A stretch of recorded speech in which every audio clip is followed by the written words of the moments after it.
first thing that I absolutely loathe about women's Bible studies is the chipper and sappy tone that they always have for absolutely no reason.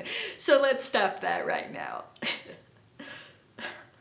The second thing I'm worried about is the over-commercialization of women's Bible studies. Now, please hear me out. I'm not judging women who charge money for their Bible studies. I think, biblically speaking, teachers are entitled, not in an arrogant way, but in a justice sort of way, to receive the fruit of their labor. That's not just my opinion, that's biblical. So I think that's understandable and good and right, and I affirm that, especially if they're doing so modestly. However, I remember being in Asia when I served overseas, and I literally couldn't afford to get the second half of a women's Bible study that I wanted to study.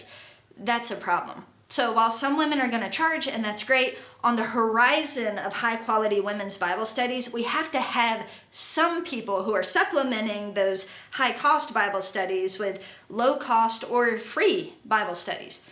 At the end of the day, Christ always had a unique heart for those who didn't have a lot of money, and especially for the unreached, who are often financially limited. So once again, I'm not calling out any specific teacher, I'm really not, but I'm saying as a whole, we as women Bible teachers have to start doing a better job of thinking differently about our ministry so that we're not accidentally only reaching people who can afford high quality Bible studies.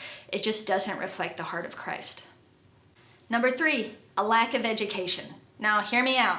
I'm not an elitist. I'm really not. You can ask any of my best friends. This is my favorite jacket and this is my favorite cup. I walk around the house with this because it's big and see-through and I love McDonald's. Sometimes I think formal education is a bit overrated. Okay, I don't think you need a degree to teach the word well, but even if you're not going to get a formal education, you do need an education. It can be informal, but you need it. Ultimately, the Word of God should be stewarded well. So you need to know the basics. What is the Bible? How does it work? What are common mistakes that people make in interpretation? How can we guard ourselves from those mistakes? What's the purpose of teaching the Bible? And how do you do that well?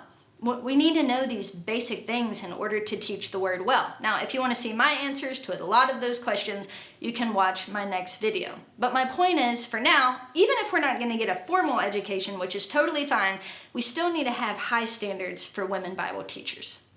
Next, over-professionalism. This goes back to the over-commercialization, but this point is that a lot of women feel like they're not able to teach the Bible because they're not a professional. They didn't go to seminary or they don't have a gig with Lifeway.